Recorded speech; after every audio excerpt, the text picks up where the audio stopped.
The sun hadn't even broken over the horizon at Naval Special Warfare Center in Coronado, California, but the heat was already building.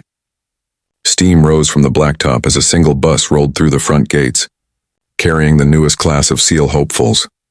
Inside that bus sat Maya Rodriguez. She was 26 years old, 5'6", 130 pounds soaking wet, brown eyes that had seen more than most people twice her age, and 2 carbon fiber running blades where her legs used to be. The accident happened 4 years ago. Maya had been a Marine Corps combat engineer in Afghanistan. An IED took both her legs just below the knee. The blast killed 2 of her teammates. She survived. But some days, in the dark hours before dawn, she wasn't sure survival was the blessing everyone told her it was, until she found a new mission. The bus hissed to a stop. Maya grabbed her duffel bag and stood. The other candidates, all men, all whole, pretended not to stare. But she felt their eyes anyway. She always did. She was the first one off the bus. Instructor Chief Dan Kowalski stood waiting in the parking lot, clipboard in hand, jaw like granite. He was a legend. 22 years in the teams, 4 deployments. A chest full of medals he never talked about. He looked at Maya the way you'd look at a lost child in a grocery store. "You Rodriguez?" he asked. "Yes, Chief." "You sure you're in the right place?" Maya's jaw tightened. "Positive, Chief." Kowalski glanced down at her prosthetics, then back up at her face. He didn't say anything. He didn't have to. His expression said it all. "You won't last a day. Fall in with the others," he muttered. The class formed up. 73 candidates. Maya was number 74. And the only woman the whispers started immediately. "Is that a chick? Dude, she's got no legs. This some kind of publicity stunt? She'll be gone by lunch." Maya kept her eyes forward. She'd heard worse. In the Marines, after her injury, during rehab, at the VA hospital, in line at the grocery store, the world had opinions about what she could and couldn't do. She'd stopped listening a long time ago. Kowalski blew his whistle. "Listen up. You are here to attempt basic underwater demolition SEAL training. Most of you will fail. Most of you will quit. Most of you don't belong here. My job is to find out which of you might, and I mean might, be worth the Navy's time." He started pacing. "We don't care about your college degree. We don't care about your high school football stats. We don't care about your daddy's rank or your uncle's connections. All we care about is this: can you do the job? Can you suffer? Can you push past every limit you thought you had and keep going?" His eyes swept the group and landed on Maya. "Some of you are here to make a point. Some of you are here because you think this is some kind of adventure. Let me be clear, this is not the place for experiments. This is not the place for politics. This is where we forge weapons. And if you're not weapon material, you need to leave now." No one moved. "Good," Kowalski said. "Drop and give me 50. 74 bodies hit the pavement. Maya's prosthetics weren't designed for push-ups. The blades were made for running. But she'd trained for this. She modified her form, balanced her weight, and started cranking them out. Her shoulders burned. Her core screamed, but she didn't stop.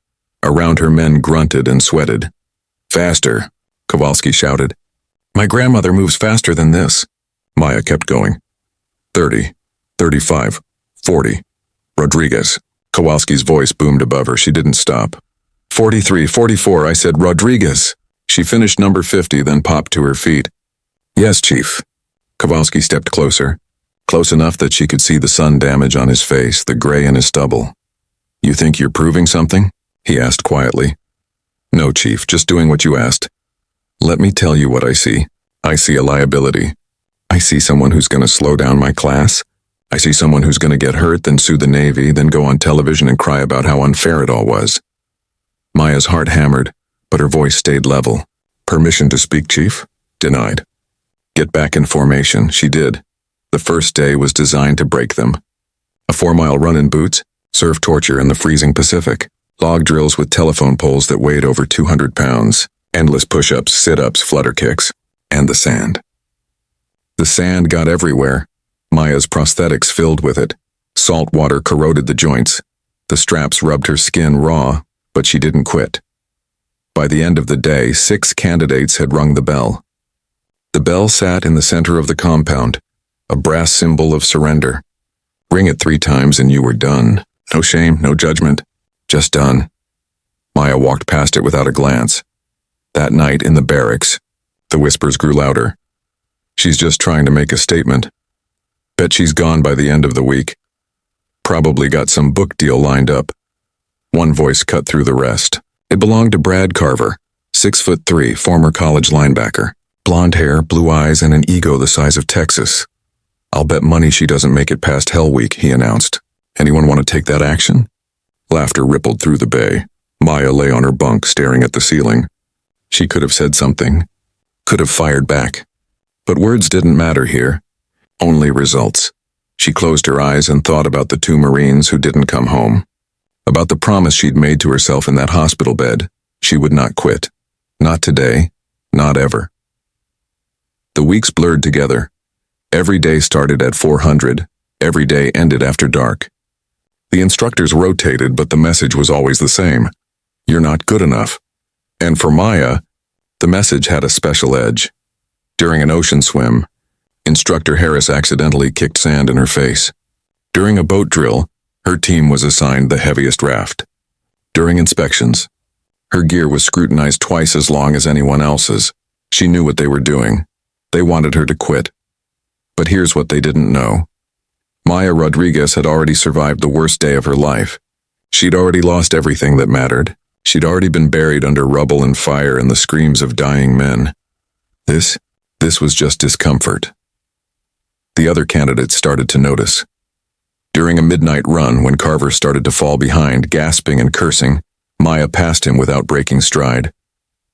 Her blades hit the pavement in a steady rhythm. Tap, tap, tap, tap, tap, tap. He stared after her, disbelief painted across his face. During log drills, when the instructors added extra weight to her team's pole, Maya adjusted her position and kept lifting. Her shoulders shook. Her breath came in ragged gasps, but she didn't drop it.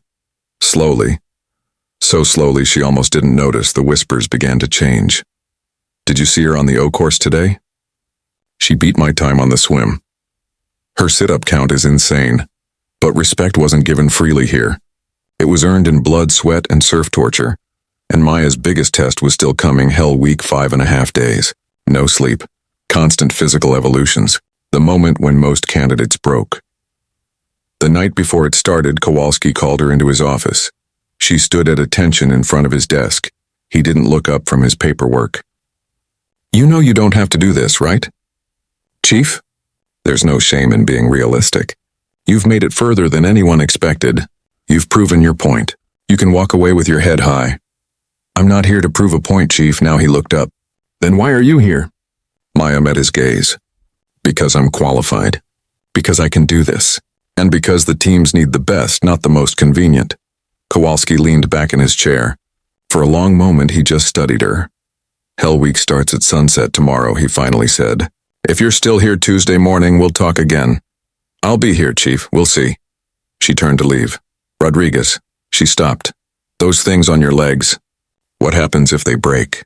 Maya looked back over her shoulder. Then I'll crawl, Chief. Kowalski's expression didn't change. But something flickered in his eyes. Maybe doubt, maybe curiosity, or maybe, just maybe, the first seed of respect. Hell Week began with gunfire. Blank rounds from M60 machine guns shattered the Sunday evening calm. Instructors stormed the barracks, screaming, throwing trash cans, flooding the floors with hoses. Explosions, simulators but loud enough to rattle your teeth, went off in every direction. Get out. Get out, get out! Maya was already moving. She'd slept in her clothes, her prosthetics secured. While other candidates stumbled and fumbled in the chaos, she was out the door in 15 seconds flat. The class formed up on the beach in a loose, panicked mob. Kowalski stood on a platform, megaphone in hand, backlit by spotlights that made him look like some kind of demon. Welcome to Hell Week. His voice boomed across the sand. For the next 5.5 days, you will be cold, wet, sandy, and miserable. You will not sleep. You will wonder why you came here. You will want to quit, and most of you will. He pointed to the bell. It gleamed in the spotlights, almost inviting. That bell is your salvation. Ring it and all this stops. Hot coffee, donuts, a warm bed, all yours. No one will judge you. No one will think less of you. He paused. Except yourself. Then the whistle blew. Surf torture. Move. The class ran into the ocean. The Pacific in January is 58 degrees, cold enough to stop your heart if you're not careful. cold enough to make strong men weep. Maya hit the water and gasped. The cold was a living thing clawing at her skin, squeezing her lungs. She locked arms with the candidates on either side of her as waves crashed over their heads. "Link arms," an instructor screamed from the beach. "If I see anyone separated, the whole class stays in longer." They stood in waist-deep water. Waves pounded them. Wind cut through their soaked uniforms. 5 minutes became 10. 10 became 20. Maya's teeth chattered so hard she thought they might crack. Her fingers went numb. Her core temperature dropped. The cold wasn't just uncomfortable, it was dangerous. Next to her, a candidate started to cry. I can't do this." "Yes, you can," Maya said through chattering teeth. "Stay with us, I can't feel my legs." "Neither can I," Maya shot back. "But I'm still standing." A few candidates laughed, a brittle, desperate sound. The crying man held on. 30 minutes. 40. Finally, the whistle blew. "Out of the water! Low crawl up the beach, move!" They crawled through the sand. Maya's prosthetics dragged, filling with grit and salt water. The carbon fiber was tough, but it wasn't designed for this kind of abuse. She felt something shift in the left blade's ankle joint. Not broken. Not yet, but compromised. She kept crawling. "Faster, Rodriguez." Instructor Harris jogged beside her. "My daughter crawls faster than that, and she's 3 years old." Maya dug deeper, pulled harder. At the top of the beach, they were ordered to their feet and straight into boat drills. Each boat crew, 7 men, had to carry an inflatable boat, small over their heads. The IBS weighed about 200 pounds dry, wet and full of sand, closer to 300. Maya's crew consisted of Carver, 4 other candidates, and herself. Carver was the boat crew leader. He'd made it clear from day one that he thought Maya was a burden. "Rodriguez, you take rear starboard position," he ordered. "Try not to slow us down." She said nothing. Just took her position, boats on heads. Kowalski shouted. They hoisted. The weight settled across Maya's shoulders like a collapsing building. Her legs, her prosthetics, absorbed the shock, but the distribution was all wrong. The blades weren't designed for static loads. "Run to the surf zone and back. Go!" They ran. Maya's world narrowed to the next step, then the next. Her left blade was definitely damaged. There was a clicking sound with each footfall. But she compensated, adjusted, kept moving faster. Harris screamed, running alongside them. "Boat crew 2 is beating you. Are you going to let them win?" Carver grunted. "Pick it up, Rodriguez." She was already giving everything. They reached the surf zone, turned, ran back. When they set the boat down, Maya's shoulders were screaming.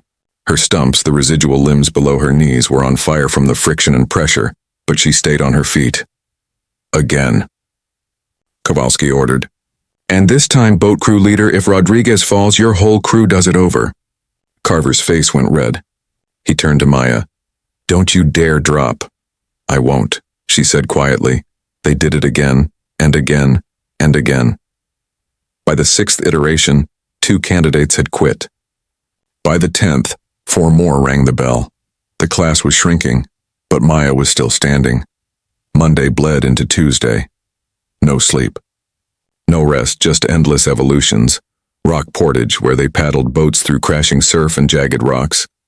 Obstacle course runs in wet, sand-filled uniforms. More surf torture. More log drills. Maya's prosthetics were failing. The left blade's ankle joint was grinding now, the internal mechanism packed with sand and salt. The right blade had developed a crack along the carbon fiber shaft. She reinforced it with duct tape during a rare 2-minute break, but she knew it wouldn't hold forever. Her stumps were worse. The constant moisture, friction, and pressure had rubbed them raw. Every step was agony, but she'd lived with pain before. Pain was just information. She acknowledged it and moved on. What she couldn't ignore was Carver. He was unraveling. The golden boy, the college athlete, the man who'd bet money Maya wouldn't last. He was breaking. During a boat evolution, he stumbled. The IBS tilted dangerously. "Carver, get your head in the game." An instructor screamed. "I'm trying," he shouted back. "Trying isn't good enough." They were ordered to put the boat down, then do push-ups in the surf. All 7 of them, because Carver screwed up. As waves washed over them, Carver turned to Maya. "This is your fault," he hissed. Maya kept doing push-ups. "How do you figure? If you weren't here, they wouldn't be riding us so hard. They're trying to break you and we're paying for it." "Then quit," Maya said simply. What? If it's too hard, ring the bell. No one's stopping you. Carver's face went purple. But he didn't have an answer, because the truth he couldn't admit, was that Maya was outperforming him. Her push-up count was higher. Her run times were faster. Her attitude was stronger. And everyone was starting to notice. Wednesday morning, the class was down to 41 candidates. They were ordered to the pool for drown-proofing. This was one of the most feared evolutions. Candidates had their hands tied behind their backs and their feet bound together. Then they were thrown into the deep end and had to survive for 20 minutes, floating, bobbing, retrieving objects from the bottom with their teeth. Maya stared at the pool. This was it, the one evolution she'd dreaded from the beginning. Without her prosthetics, she had no legs. Nothing to kick with, nothing to propel herself. Just stumps that ended mid-shin. The instructors tied her hands. Then they looked at her residual limbs. How do you want to do this? Instructor Harris asked. It was the first time he'd spoken to her like a human being. Tie them, Maya said. Same as everyone else. You sure? I didn't come here for special treatment. Harris nodded.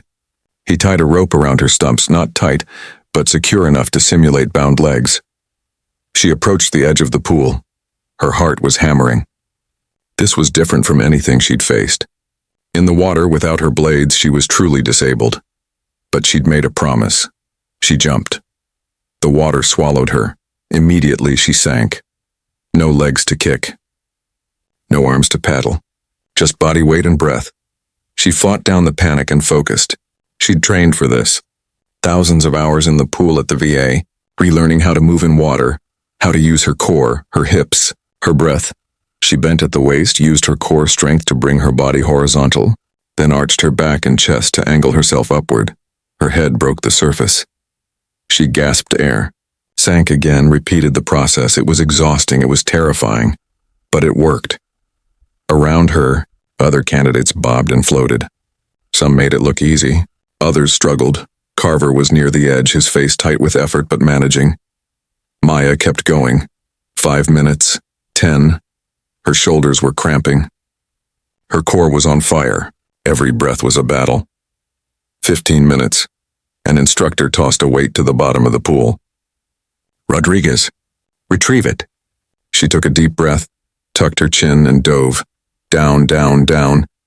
The weight sat 12 feet below. She had no legs to push off with, no arms to pull with, just the strength of her core and the angle of her body. She reached it, clamped it between her teeth, a rubber-coated brick, and fought her way back to the surface.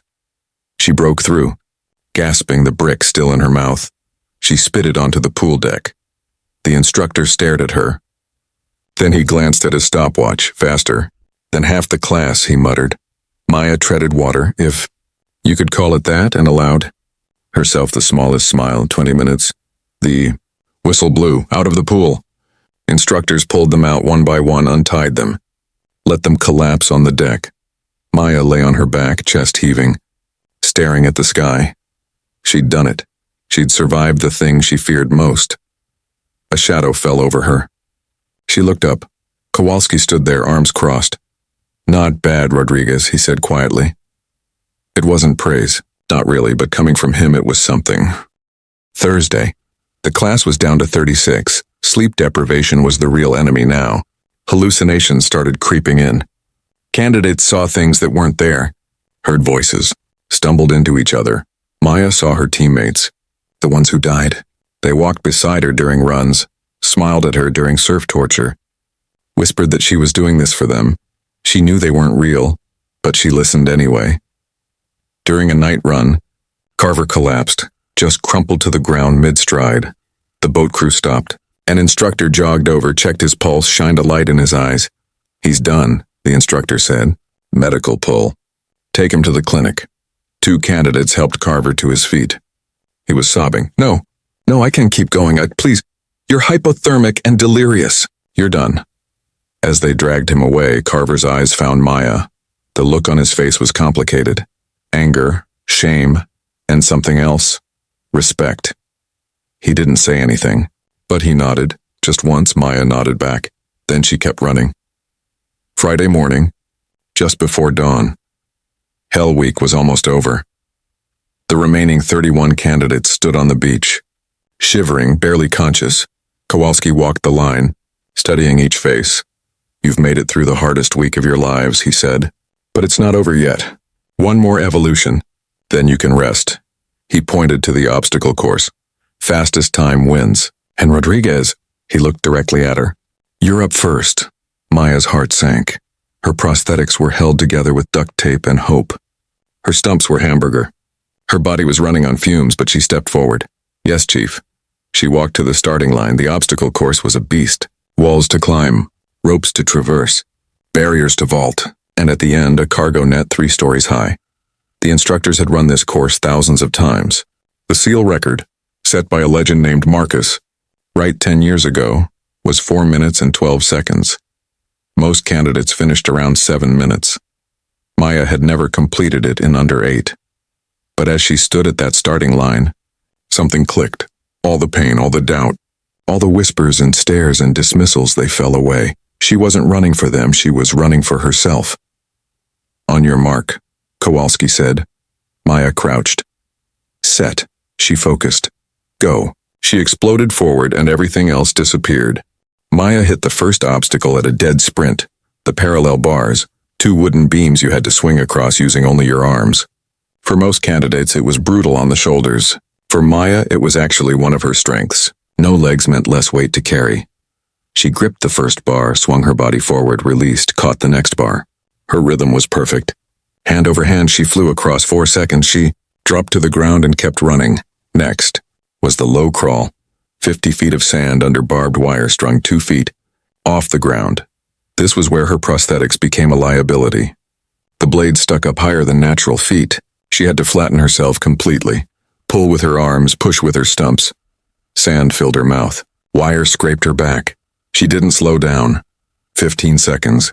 Up and over the 6-foot wall.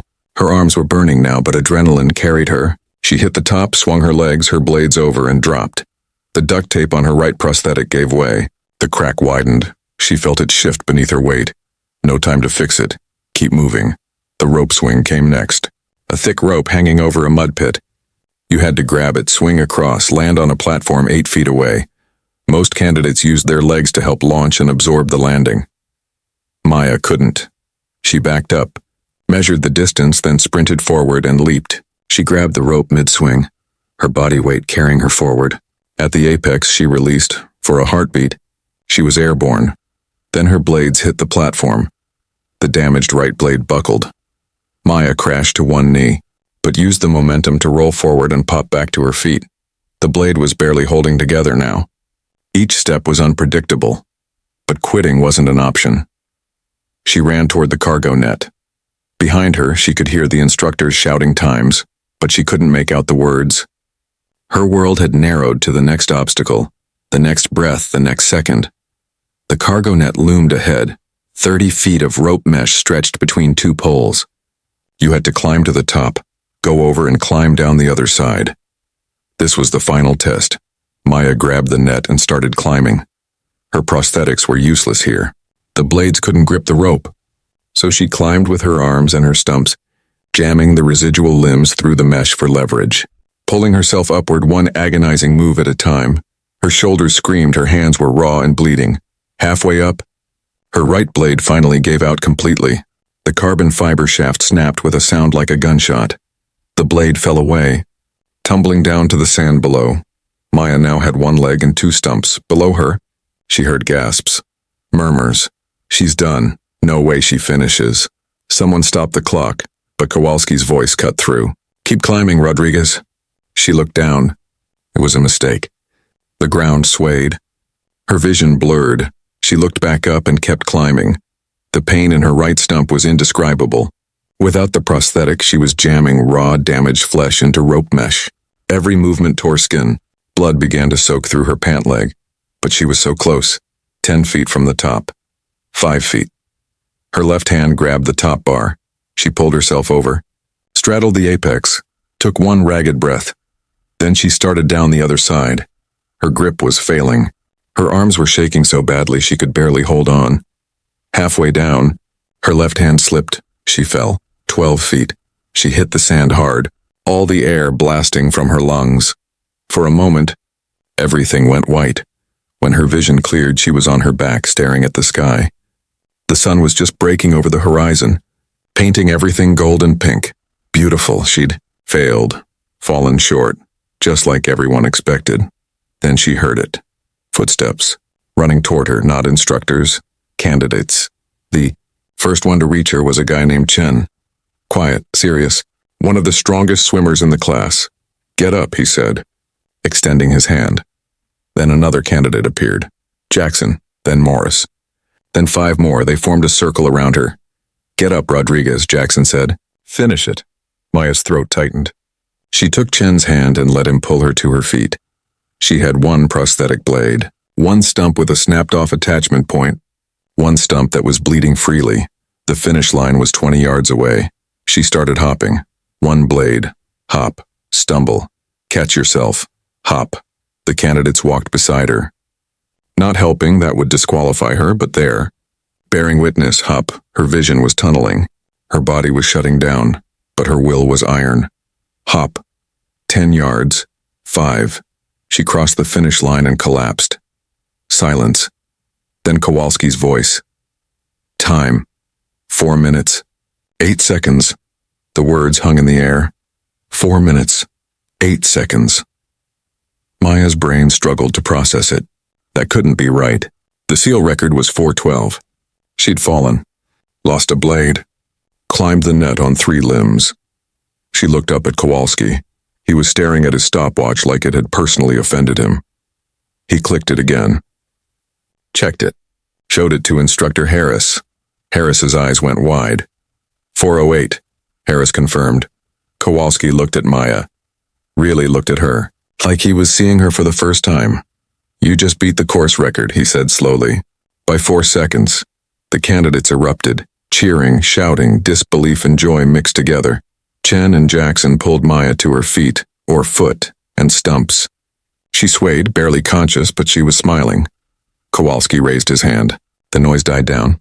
"Hell Week is secured," he announced. "All remaining candidates, you've earned your rest. 24 hours liberty. Dismissed." The class dispersed toward the barracks, exhausted beyond measure. But Kowalski called out one more name. Rodriguez. "My office now." Maya sat in the chair across from Kowalski's desk. A medic had wrapped her stumps in clean bandages. Her remaining prosthetic blade leaned against the wall. She was still covered in sand, blood, and salt. Kowalski sat back in his chair, studying her in silence. Finally, he spoke. "I owe you an apology."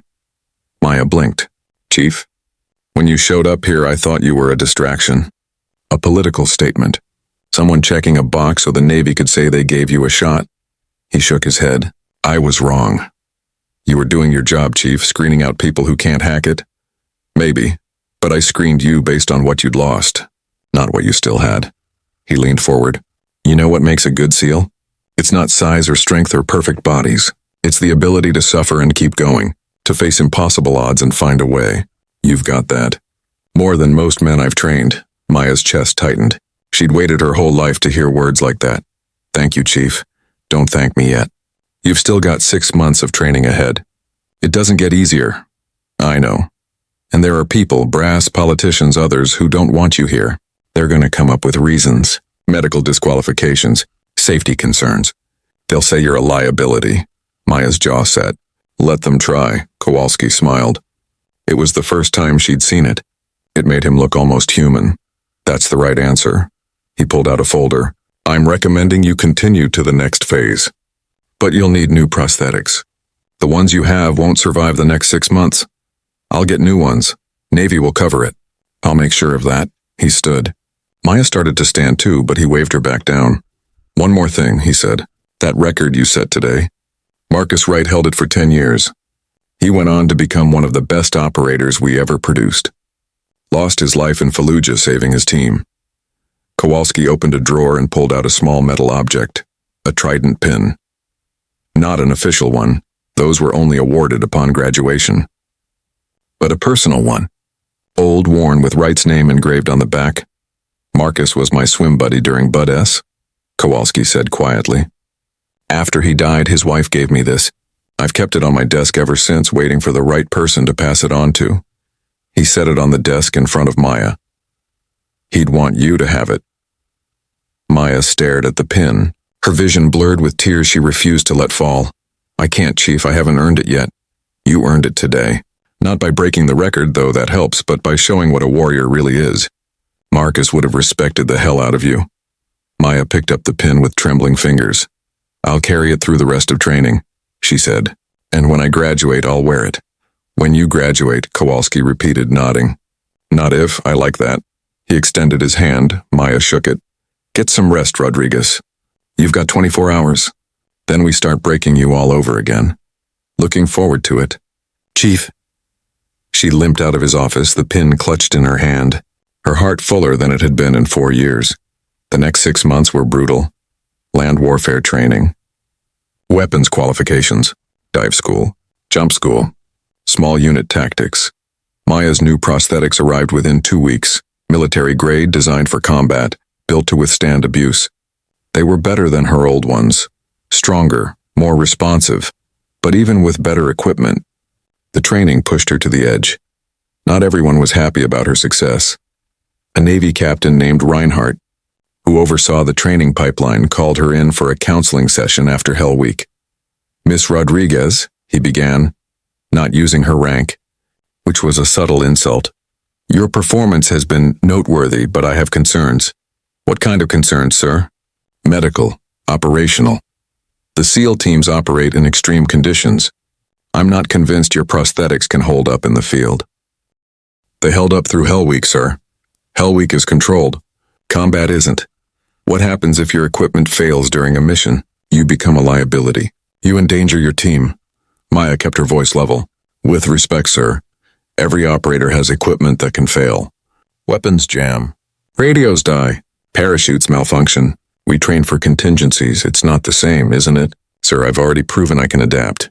I can overcome. That's what we do. Reinhardt's face hardened. I'm recommending a medical review board. They'll make the final determination on whether you're fit for duty. Maya's stomach dropped. A medical review board could disqualify her no matter how well she performed. But she kept her composure. I'll comply with whatever the board decides, sir. But I'm not quitting. We'll see. The review board convened 3 weeks later. It consisted of 3 senior medical officers, 2 SEAL commanders, and Captain Reinhardt. Maya sat across from them in her dress uniform, back straight, eyes forward. They reviewed her medical records, her performance evaluations, her injury history. Then they asked questions. What happens if you lose a prosthetic during a water insertion? I trained for that scenario, sir. I can swim without them if needed. How do you handle long-range patrols with the additional weight of your equipment? I've completed every patrol and training on time or ahead of schedule. What about high-altitude jumps? Aren't your prosthetics at risk during freefall? I've completed 12 jumps without incident.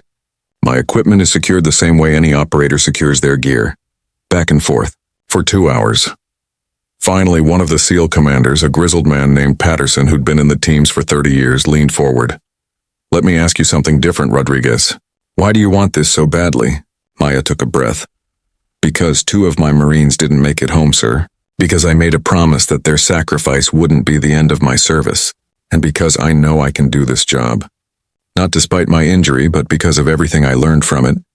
Patterson nodded slowly. I've read your file. I've talked to your instructors. I've watched footage of your Hell Week performance. He looked at the other board members. In my opinion, we'd be idiots not to let her continue. Reinhardt's face went red. Commander Patterson, with all due respect. I don't care about politics, Patterson cut him off. I care about operators. And Rodriguez is an operator. End of story. The room fell silent. The senior medical officer cleared his throat. We'll need to deliberate. Rodriguez, you're dismissed. We'll have a decision by end of day. Maya stood, saluted, and walked out. She waited in the barracks. Chen sat with her. So did Jackson and a few others. Whatever happens, Chen said, you've already made history. You know that, right? Maya managed a smile. History doesn't mean much if I can't finish. You'll finish, Jackson said. They'd be insane to cut you now. At 1700 hours, Maya was called back to the conference room. The board sat in the same positions. Patterson spoke. After careful review, This board has determined that Petty Officer Rodriguez is medically and operationally fit to continue SEAL training. All restrictions are lifted. You will proceed to the next phase with the rest of your class. Relief flooded through her, but she kept her face neutral. Thank you, sir. Reinhardt stood abruptly and left the room without a word. Patterson caught Maya's eye and gave her the slightest nod. She nodded back. 4 months later, Maya stood on the grinder with 19 other candidates. They'd started as 74. Now they were 20, and today was graduation. Families filled the stands. Cameras flashed. A Navy band played. Kowalski stood at the podium. Ladies and gentlemen, it is my honor to present the newest graduates of Basic Underwater Demolition SEAL Training. These men, and this woman, have proven themselves worthy of the trident. They have earned their place among warriors. One by one, names were called. One by one, graduates walked forward to receive their pins. Petty Officer Maya Rodriguez. Maya stepped forward. The applause was thunderous. Kowalski held the trident pin, the golden eagle clutching a pistol, anchor and trident, the symbol of the SEALs. He pinned it to her uniform, then he leaned in and whispered, "Marcus would be proud." Maya's eyes stung, but she blinked the tears back. "Hoo-yah, Chief. Hoo-yah." Petty Officer. She stepped back into formation, the trident gleaming on her chest. She'd done it, against every odd, against every doubt. She'd become a Navy SEAL. But as she stood there, soaking in the moment, she had no idea that her biggest test was still ahead, and it would come from a place she never expected. 6 months after graduation, Maya was assigned to SEAL Team 7, based out of Naval Amphibious Base, Coronado. She'd expected resistance, skepticism, the same dismissive looks she'd gotten at the beginning of. But what she got was worse, silence. Her new teammates didn't mock her, didn't question her, didn't acknowledge her at all. She was a ghost. The team leader was a senior chief named Wade Garrett. 15 years in the teams, 3 Bronze Stars, a reputation for running the tightest, most lethal squad in the command. On her first day, he called her into his office. "Rodriguez," he said, not looking up from his paperwork. "You're here because someone upstairs thinks it's good optics. I don't care about optics. I care about mission success. So here's how this works. You train with us, you qualify with us, but you don't deploy with us. Not until I say you're ready. Clear?" Maya's jaw tightened. "How do I prove I'm ready, Senior Chief?" "You don't. I decide when or if that happens." That's not dismissed. It was a brick wall, and for the first time since losing her legs, Maya felt truly helpless. Weeks turned into months. Maya trained harder than anyone. She was first to arrive, last to leave. She outperformed half the team on qual courses, matched the other half on combat drills. But Garrett never put her on the deployment roster. Her squad mates, 8 men, all seasoned operators, kept their distance. They were professional, never cruel, but never warm. She was an outsider, all except one. His name was Danny Ortiz, a petty officer, first class, 28 years old, from El Paso. He'd been with the team for 4 years. Quiet, steady, the kind of guy who didn't need to prove anything. One day, after a grueling close-quarters battle drill, he approached her. "You ever shoot competitive before the Navy?" he asked. Maya blinked, surprised he was talking to her. "No, why?" "Because your split times are faster than mine. And I placed 3rd at the Navy Championships last year." She didn't know what to say. Ortiz shrugged. "Just saying. You're good. Don't let Garrett get in your head." He walked away before she could respond. It was a small thing, but it mattered. 3 months into her assignment, everything changed. The team was in the briefing room for a mission overview. Garrett stood at the front, pulling up satellite imagery on the screen. "We've got a situation in Yemen," he began. "High-value target. Intel says he's holed up in a compound outside Sanaya. Small window to grab him before he moves again." He clicked to the next slide, a photo of a bearded man in his 40s. This is Tariq al-Hashimi, former AQI, now running his own terror cell, responsible for at least 4 attacks on coalition forces. "We've been hunting him for 2 years. Garrett outlined the op. Helicopter insertion. 2 clicks from the compound.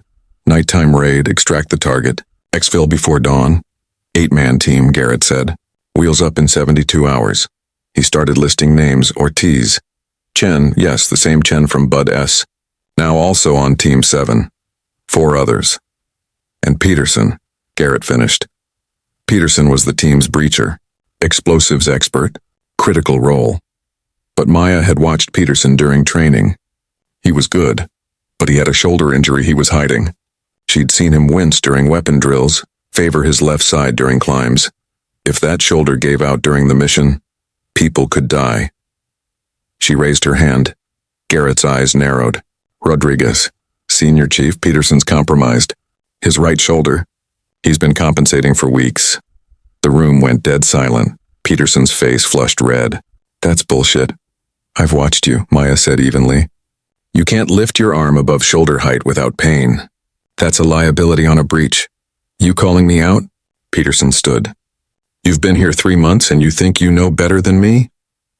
I'm saying if your shoulder fails during an op, we all pay the price. Garrett held up a hand. Peterson, is she right? Peterson hesitated, then looked away. It's nothing. Just sore. Let the medic check it. Senior Chief, now. Peterson left, fuming. 20 minutes later, the medic returned with his report. Rotator cuff strain, bordering on a tear. Peterson was grounded for 6 weeks minimum. Garrett looked at Maya. She waited for the reprimand. For being called out for undermining a teammate. Instead, Garrett said, You know how to breach? Yes, Senior Chief. Combat speed? Yes. He stared at her for a long moment. Then he said the words she'd been waiting months to hear. You're on the roster. Pack your kit. We leave in 72 hours. The flight to Yemen was 12 hours. Maya sat in the cargo bay of the C-17 surrounded by her team. They checked weapons, reviewed maps, ran through contingencies. Chen sat next to her. You ready for this? Yeah, it's different when it's real. When people are shooting back. Maya thought about the IED, the explosion, the screaming. I know, she said quietly. Chen nodded. Good, then you'll be fine. Ortiz leaned over from across the aisle. When we hit the compound, stay close. Garrett's gonna test you. See how you handle contact, I'll handle it. I know you will. Just watch your spacing. And if things go sideways, trust your training. Maya met his eyes. Thanks, he grinned. Don't thank me yet. Buy me a beer when we get back. They inserted at 200 hours. 2 Blackhawks dropped them in the desert 2 clicks from the target. The night was moonless. The terrain rocky and uneven. Maya's prosthetics handled it without issue. The new blades were designed for this. Military-grade carbon fiber, shock-absorbing, quiet. They moved in a tactical column, night vision turning the world green. Garrett was on point. Maya was fourth in the line with Ortiz directly behind her. The compound appeared ahead, a cluster of buildings surrounded by a low wall. Lights glowed in 2 windows. Garrett signaled, halt. They took a knee. He used hand signals to lay out the plan. 2 teams split. Alpha team, Garrett, Chen, 2 others would hit the main building. Bravo team, Maya, Ortiz, and 2 others would secure the perimeter and block any escape routes. Maya's job, breach the back door if Alpha needed a secondary entry point. They moved into position. Maya stacked up on the back door with her team. She set a small breaching charge on the hinges and the lock, just enough to blow the door without alerting the whole wide compound. She gave Ortiz a thumbs up, then everything went to hell. Gunfire erupted from the main building, shouting in Arabic. Muzzle flashes, Alpha team in contact. Garrett's voice crackled over the radio. Multiple hostiles. Bravo, we need that back door open now. Maya didn't hesitate. She triggered the charge. The door blew inward with a muffled whoomp. She was through it in a heartbeat, rifle up, scanning for targets. A hallway. Dim light, movement at the far end. A man with an AK-47 spun toward her. Maya fired twice. Center mass, he dropped. Clear, she called. Ortiz was right behind her. Moving. They flowed through the hallway, clearing rooms. Muscle memory from 1,000 training reps took over. Smooth, efficient, deadly. They reached the main room. Garrett and Alpha team were pinned down behind furniture, taking fire from 3 hostiles barricaded on the far side. Maya assessed instantly. Ortiz, suppressing fire left. I'll flank right. Copy. Ortiz opened up, his rifle barking in controlled bursts. Maya moved right, using the wall for cover. One of the hostiles turned toward Hershey put 2 rounds in his chest before he could fire. The other 2 hostiles shifted their attention. Big mistake, Garrett. And Chen rose from cover and took them down. Silence. Clear. Garrett called. Maya scanned the room. Bodies, spent brass, the acrid smell of gunpowder, and in the corner, hand zip-tied, was Tariq al-Hashimi. Target secure, Garrett said into his radio. Exfil in 5. They were back at base by sunrise. The mission was a success. Hashimi was in custody. No friendly casualties. Clean up. In the debriefing room, Garrett addressed the team. Good work. Everyone executed. No mistakes. He looked directly at Maya. Rodriguez, your breach saved Alpha Team. That was solid. It wasn't diffusive praise, but coming from Garrett, it was everything. After the debriefing, as the team dispersed, Garrett pulled Maya aside. I owe you an apology, he said quietly. Maya blinked. Senior Chief? I kept you off the roster because I didn't think you belonged. I thought you were a PR stunt. A liability. He shook his head. I was wrong. You proved it tonight. You're a warrior. A real one. Maya's throat tightened. Thank you, Senior Chief. Don't thank me. You earned it. He extended his hand. Welcome to the team. For real this time. She shook it. Word of Maya's performance spread fast, not just within Team 7, but throughout the SEAL community. The girl with prosthetics who'd broken the Buds record had just completed a successful combat op. The media picked it up. News outlets ran stories. Maya became overnight a symbol, but she didn't want to be a symbol. She just wanted to do her job. 2 weeks later, she was called to the office of Rear Admiral Keller, commander of Naval Special Warfare. She reported in dress uniform. Nervous Keller was a legend, a former team guy himself. With more combat deployments than most people had birthdays, he gestured for her to sit.